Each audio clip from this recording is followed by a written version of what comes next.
प्यारे बच्चों, मैं आशीष अग्रवाल आप सभी का स्वागत करता हूं विद्या क्लासेस में। बच्चों, आज हम जो पढ़ने वाले हैं फिजिक्स के अंदर, वो खंड ख में यूनिट नंबर 1 के अंदर जो चैप्टर नंबर 10 है आपका बच्चों, तरंग प्रकाश की, आज उसका लेक्चर नंबर 5 होने वाला है। कौन सा चलेगा बच्चों आज आपका लेक्चर? ये लेक्चर नंबर 5, ठीक है। ये आज आपका लेक्चर नंबर बच्चों 5 होने वाला है, ठीक। तो आज देखते हैं बच्चों, आज हम पढ़ने वाले हैं प्रकाश का ध्रुवण के बारे में। तो बच्चों, प्रकाश के ध्रुवण के बारे में देखेंगे बच्चों, इसमें क्या होता है। तो देखिए बच्चों, ध्रुवण के बारे में अगर हम पढ़ना स्टार्ट करते हैं यहाँ पे, तो प्रकाश का ध्रुवण, हाइगेंस के तरंग सिद्धांत के अनुसार प्रकाश एक स्थान से दूसरे स्थान पर तरंगों के रूप में चलता है बच्चों। और तरंगे जो होती हैं आपकी, वो दो प्रकार की होती है। नंबर एक आपकी अनुदैर्ध्य और नंबर दो आपकी अनुप्रस्थ, ठीक है। अनुदैर्ध्य तरंग वह तरंग होती है जिसमें माध्यम के कणों के कंपन तरंग के चलने की दिशा में होते हैं, जबकि अनुप्रस्थ तरंग में माध्यम के कणों के कंपन तरंग के चलने की दिशा के लंबवत होते हैं, ठीक है। चलने की दिशा के लंबवत होते हैं, मतलब इस तरीके से जब मान लो कोई तरंग आपकी आगे की तरफ बढ़ती है, तो ये जो आपकी तरंग बढ़ रही है बच्चों, ये आपकी तरंग होगी आपकी अनुप्रस्थ, ठीक है। चूंकि इसमें माध्यम के कण जो है वो ऊपर नीचे लंबवत गति करते हुए आगे की तरफ बढ़ रहे हैं, ठीक है। इस तरीके से आपके जाते हैं।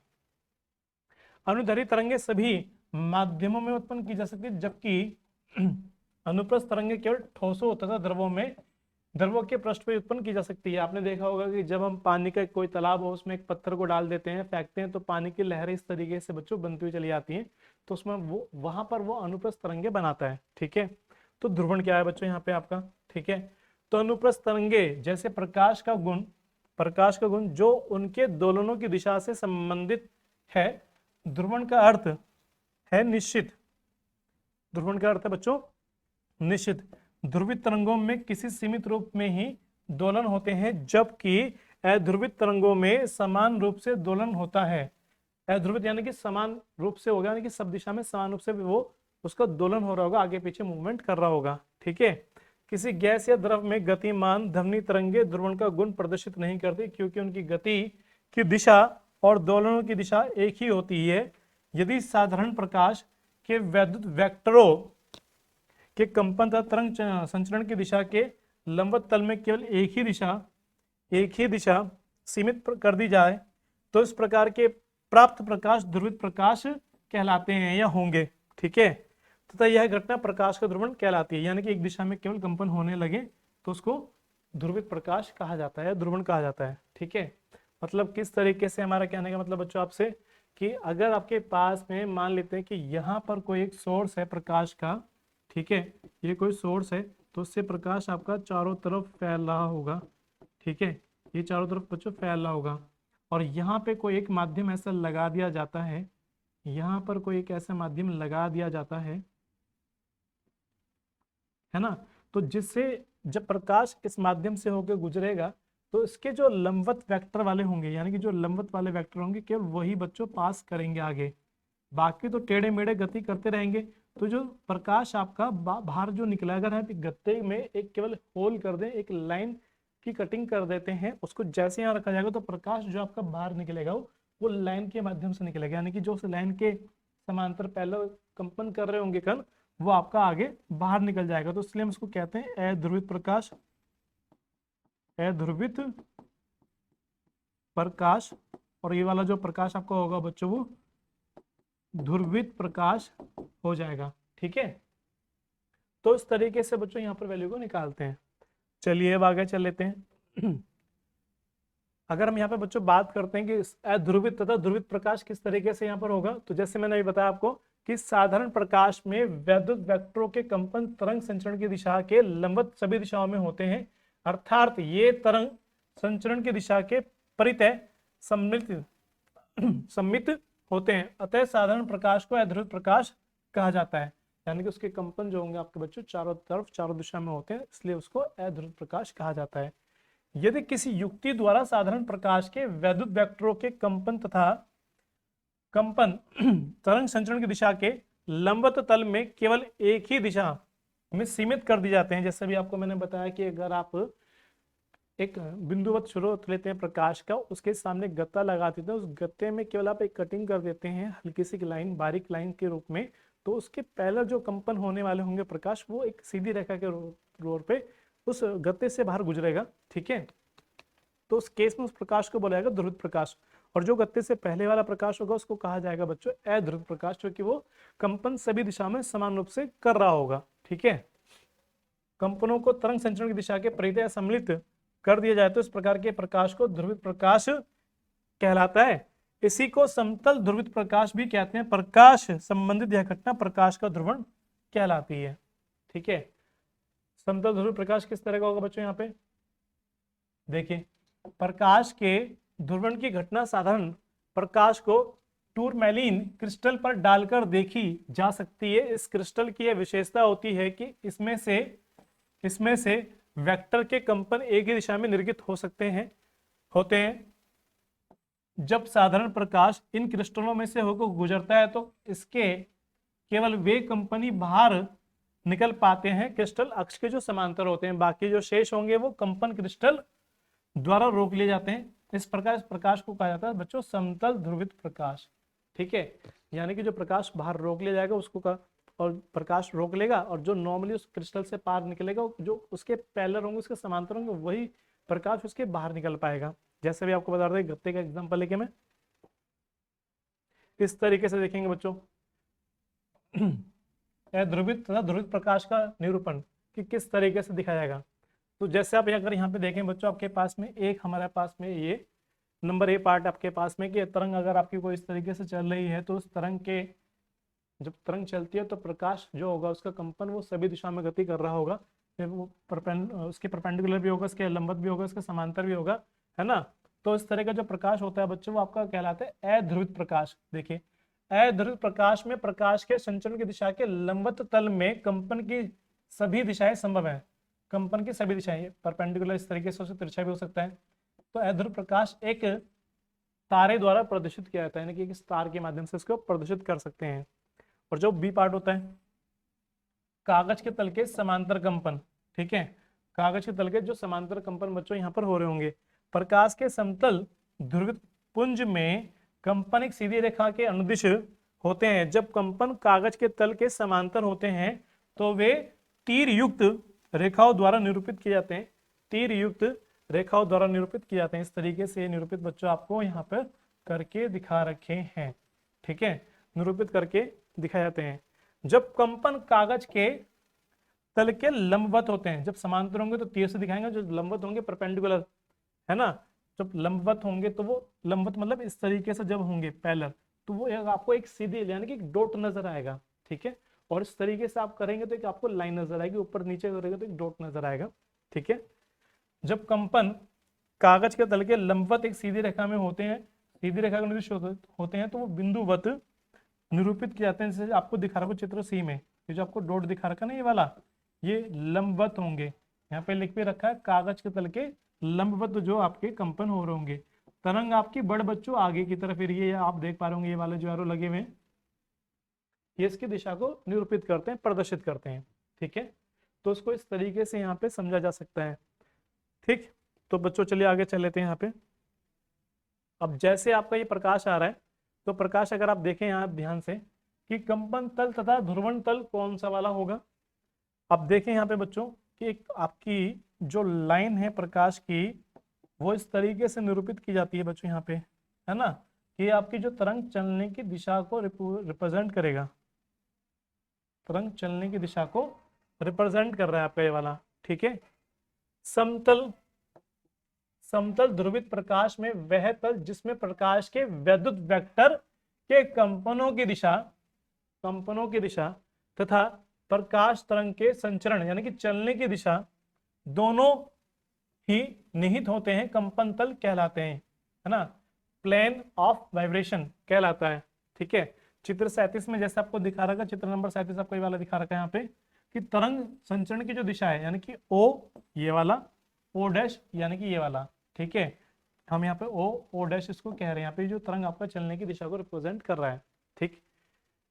के लंबवत स्थित तल ए बी सी डी, ए ये वाला है ना, ये वाला ए बी सी डी जो तल होगा उसको कहा जाता है बच्चों, कौन सा तल कहा जाएगा इसको, कंपन तल कहा जाता है ये वाला, ठीक है। कंपन तल कहा जाएगा, जिसके लंबवत यहाँ पर कंपन हो रहे हैं। वह तल जो कंपन तल के लंबवत हो, कंपन तल के लंबवत, यानी कि इस तल के लंबवत होने के लिए बच्चों अगर आपके पास में तल इस तरीके से है तो दूसरा तल आपको इस तरीके से लेना होगा, है ना। एक ऊपर वाला हाथ ये लंबवत हमारा हो जाएगा, दोनों एक दूसरे के परपेंडिकुलर होंगे, ठीक है। तो उस केस में आप देखें दूसरा वाला जो आपके पास जाएगा बच्चों यहाँ पे, ये वाला ये ई है ना। अगर हम यहाँ पे नाम देखें बच्चों, E F G H, E F G H, ठीक है। ये जो कंपन तल होगा आपको इसको बोला जाता है बच्चों ध्रुवण तल, ठीक है। तो कंपन तल और ध्रुवण तल आप समझ गए बच्चों। तरंग संचरण की दिशा के जो लंबवत तल होगा उसको कहा जाता है कंपन तल, ठीक है। और कंपन तल के जो लंबवत होगा उसको कहा जाता है ध्रुवण तल, ठीक है। वह तल जो कंपन तल के लंबवत होता है जिसमें प्रकाश तरंगों के संचरण की दिशा निरूपित की जाती है, ध्रुवण तल कहलाता है, ठीक है। बात समझ में आ गई। ये जो ओ डैश था ये था तरंग के चलने की दिशा। अब तरंग के चलने की दिशा के जो लंबवत तल होगा ए बी सी डी, इसको कहा जाएगा कंपन तल। और कंपन तल के जो लंबवत तल होगा ई एफ जी एच, उसको कहा जाएगा बच्चों ध्रुवण तल, ठीक है। तो इस तरीके से कंपन तल और ध्रुवण तल के बारे में आप इसकी व्याख्या कर सकते हैं, इसकी परिभाषा लिख सकते हैं, ठीक है। चलिए अब आगे देख लेते हैं पोलराइड। तो पोलराइड क्या है, तो मतलब क्या है कि बच्चों पोलराइड एक फिल्म टाइप की होती है, ठीक है। इसमें मान लो कि अध्रुवित प्रकाश जब जाता है तो ये बाकी सारे प्रकाश को रोक देता है, और जो उसके समांतर कंपन करते हैं प्रकाश के कण, है ना, उनको आगे निकाल देता है। और इसको जब हम देखते हैं यहाँ पे तो हमें नजर आता है समतल ध्रुवित प्रकाश। तो इस फिल्म को ही बच्चों यहाँ पे पोलराइड कहा जाता है, ठीक है। तो है क्या बच्चों, प्रकाश किरण पोलराइड फिल्म पर आपतित होती है तो दो समतल ध्रुवित किरणों में विभक्त हो जाती है, ठीक है। इसमें रचना देखिए बच्चों क्या है। समतल ध्रुवित प्रकाश उत्पन्न करने के लिए पोलराइड एक सस्ती व्यापक युक्ति है। यह एक विशेष प्रक्रिया से बनी एक फिल्म होती है जिसमें कांच की दो प्लेटों के बीच में रखते हैं। इस फिल्म को बनाने के लिए कार्बनिक यौगिक हरपेथाइट के अति सूक्ष्म आकार के क्रिस्टल नाइट्रो सेलुलोज की एक पतली चादर पर किसी विशेष विधि द्वारा इस प्रकार फैला दिया जाता है कि सभी क्रिस्टलों की प्रकाशिकी अक्षय समांतर रहे। ये सूक्ष्म क्रिस्टल उच्च कोटि के द्विवर्णक होते हैं जो द्विआवर्तिक अपवर्तित पुंजों में से एक को पूर्णतः अवशोषित कर लेते हैं, यानी कि एक को प्रकाश को पूरी तरीके से रोक लेंगे, है ना। प्रत्येक पोलराइड फिल्म में एक अभिलाक्षणिक दिशा होती है जिसे ध्रुवण दिशा कहते हैं, ठीक है। चित्र में आपको यहाँ पे दिखा रखा होगा, समांतर रेखाओं द्वारा प्रदर्शित कर रखा है कि मान लें आपके पास में कोई एक अध्रुवित प्रकाश है, इसके सामने आपने कोई पोलराइड फिल्म रख दी है, तो इसके पैरेलल जो कंपन कर रहे होंगे तल, जैसे मान लो अगर आपके पास में ये वाला कंपन कर रहा है तो यही इसके आगे निकलेगा, बाकी प्रकाश को ये अवशोषित कर लेगा, ठीक है। तो इसको कहा जाता है बच्चों पोलराइड, यानी कि एक विशेष प्रकार की युक्ति जो प्रकाश को अवशोषित करके अपने समांतर प्रकाश को ही आगे की तरफ निकाल पाए, जिसको हमें समतल ध्रुवित प्रकाश नजर आए, ठीक है। तो उस विशेष युक्ति का नाम होता है बच्चों पोलराइड, ठीक।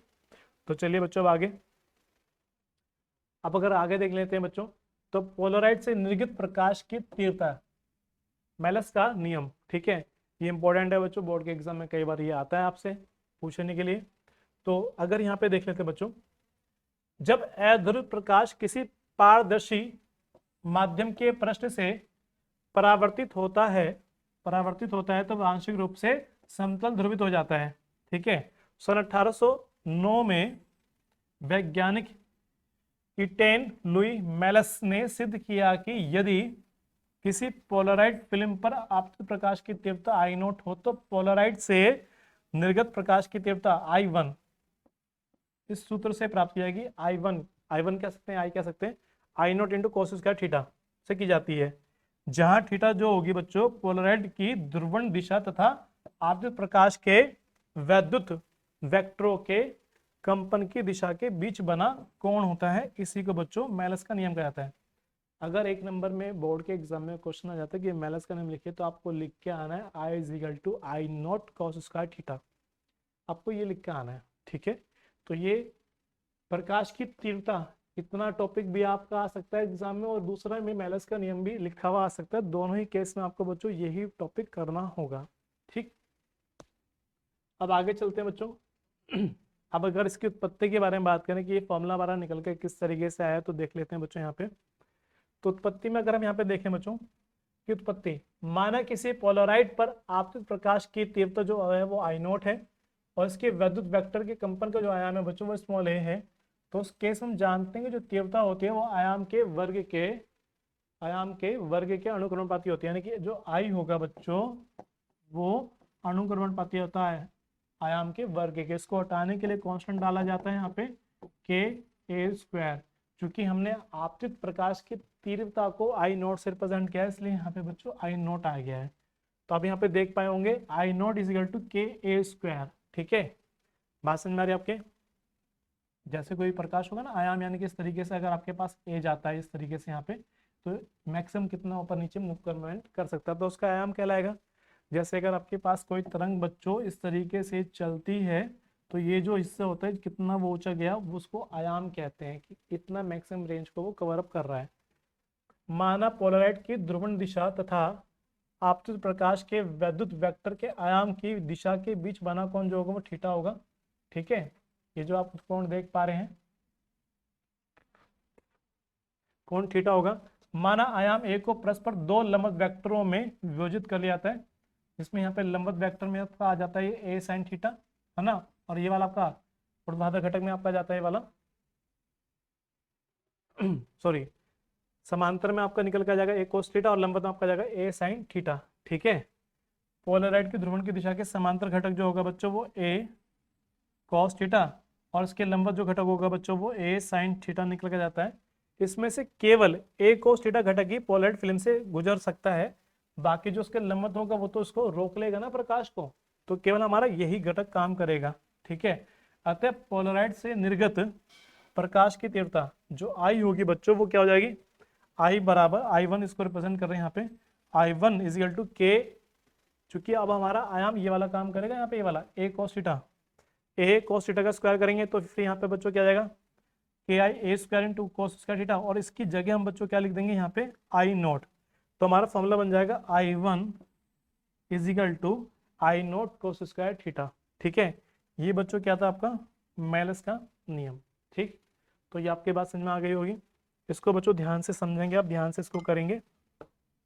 ठीक है, इंपॉर्टेंट टॉपिक आपका ये वाला।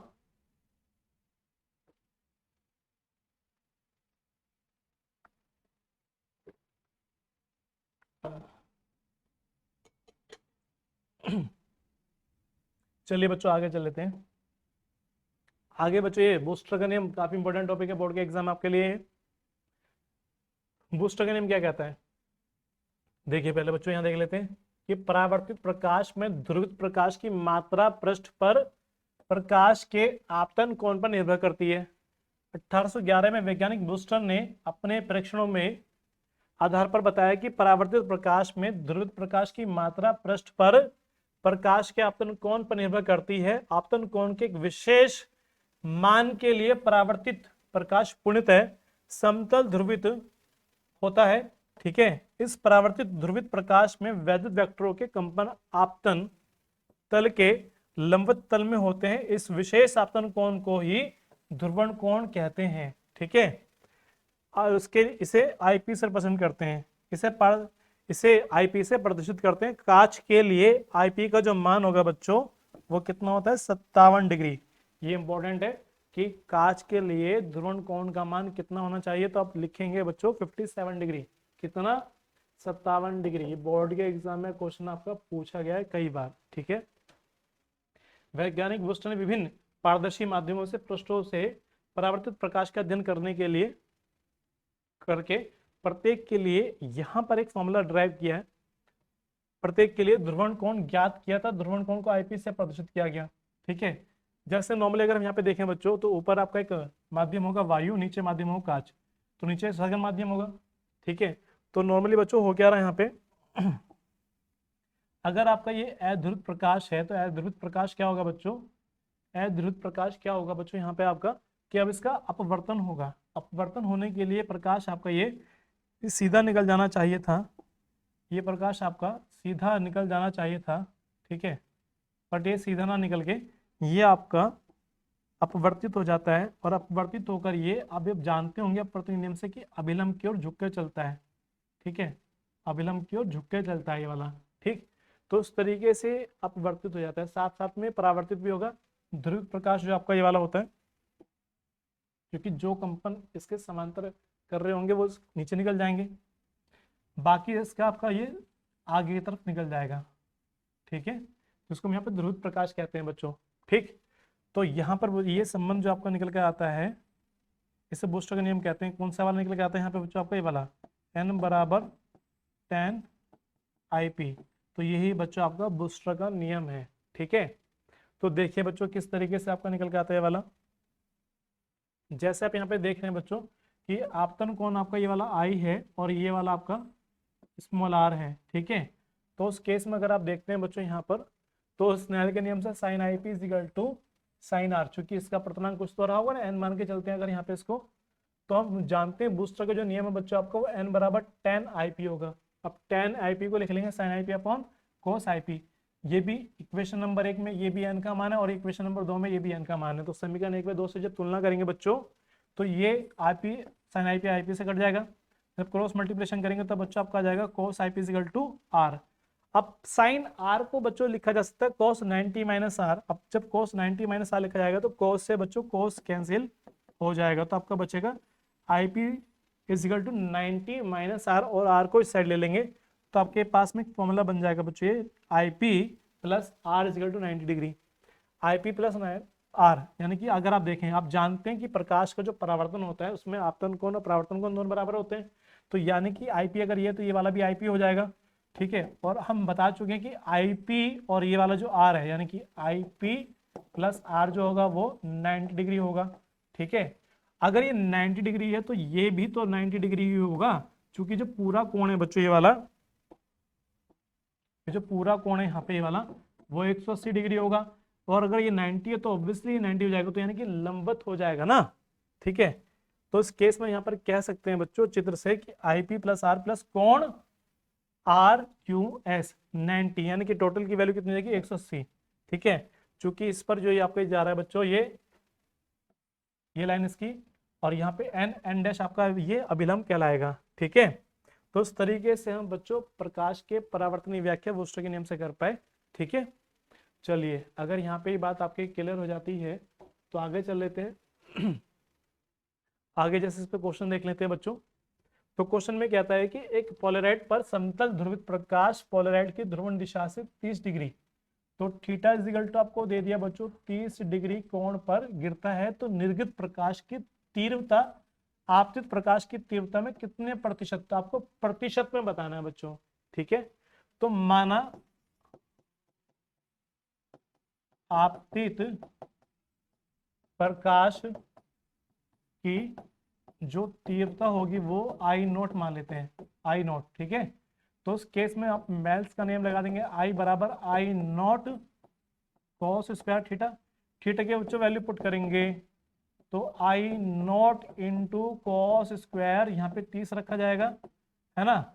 अब आप जानते हैं कि cos 30 की वैल्यू क्या होती है बच्चों, cos 30 की वैल्यू होती है √3/2 का स्क्वायर करेंगे तो देखिए कितना आएगा, आई नोट इंटू 3/4 आ जाएगा। अब यहाँ से वैल्यू आपकी निकल कर आ जाएगी, लेकिन आपको प्रतिशत में बतानी है, तो उस केस में आपका क्या आ जाएगा, आई ऑन में आई नोट बराबर 3/4 आ जाएगा, और प्रतिशत में निकालें तो वैल्यू आपका जाएगी आई अपॉन में आई नॉट इंटू में 100, ठीक है। तो देखिए 3/4 इंटू में 100, इसको कैंसिल कर दें यहाँ से तो 25 हो जाएगा, 25 दिया 75, तो इसका मतलब 75% प्रकाश आपका निकल जाएगा, ठीक है, यानी कि निर्गत प्रकाश हो जाएगा। बात समझ में आ रही है आपके बच्चों। चलिए अगर यहाँ तक बच्चों बात क्लियर हो जाती है तो आगे देख लेते हैं। अब क्वेश्चन नंबर बच्चों 8 में कह रहा है आपसे, किसी माध्यम के लिए ध्रुवण कोण यानी कि आईपी आपको दे दिया 30 डिग्री है, तो उसका अपर्तनांक आपको ज्ञात करने की n निकालना है। तो बूस्टर का नियम लगाएंगे, n बराबर tan IP। अब n बराबर जब tan IP की वैल्यू पुट करेंगे तो आप जानते हैं कि बच्चों tan 30 डिग्री की वैल्यू होती है 1/√3। तो ये इसका आंसर आ गया। ठीक है, तो इस तरीके से बच्चों हम इसके क्वेश्चंस को कर पाएंगे। अब जैसे आपके पास अगला सवाल आए वाला कि किसी माध्यम पर जब प्रकाश किरणें 60 डिग्री का कोण, तो आपको दे दिया 60 डिग्री कोण पर आपतित होती हैं, तो परावर्तित किरणें 60 डिग्री के कोण पर आपतित होती हैं। तो आपको एक तरीके से बच्चों यहाँ पर जो आपको दे दिया वो आई दे रखा है, पर आपतित होती है तो परावर्तित किरणें अधिकतम ध्रुवित होती हैं। अब ध्रुवित होती हैं तो उसके लिए बच्चों आपको क्या करना होगा, जब ध्रुवित हो रही है यहाँ पे, जब ध्रुवित हो रही हैं तो उसका मतलब वहां पे बूस्टर का नियम काम करेगा। ठीक है, बूस्टर का नियम काम करेगा। अब जब बूस्टर का नियम बच्चों यहाँ पे काम करेगा तो उस केस में हम यहाँ पर कह सकते हैं कि जो आईपी होगा आपका वो 60 डिग्री ही आपको लेके चलना होगा। ठीक है, तो आपका आईपी निकल के आ जाएगा 60 डिग्री। ठीक है, और आपसे क्या पूछा, माध्यम का अपवर्तनांक पूछ रखा है, ये अपवर्तनांक पूछ रखा है ना आपसे, तो एन बराबर वैल्यू कितनी निकल के जाएगी आपकी, तो एन बराबर फॉर्मूला लगा लेंगे आप tan IP। अब tan IP की वैल्यू 60 डिग्री।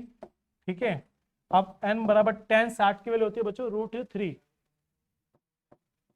√3 वैल्यू पुट करेंगे इसकी, तो √3 की वैल्यू होती है 1.732।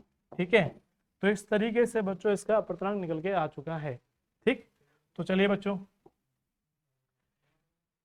मेरे प्यारे बच्चों, ये हमारा चैप्टर जो है यहाँ पर खत्म हो जाता है। ठीक है, तो आज हमने आपको जो काम करवाया बच्चों आपका, वो यूनिट नंबर 1 में जो चैप्टर नंबर 10 था आपका पूरी तरीके से कंप्लीट हो जाता है हमारा यहाँ पर ये। तो बच्चों आपसे जब भी नेक्स्ट टाइम मिलना होगा, हमारा नेक्स्ट लेक्चर मिलना होगा, तो एक नई यूनिट और एक नई चैप्टर के साथ आपके साथ मिलना होगा। ठीक है, तो बच्चों बस आज के लिए बस इतना ही, धन्यवाद।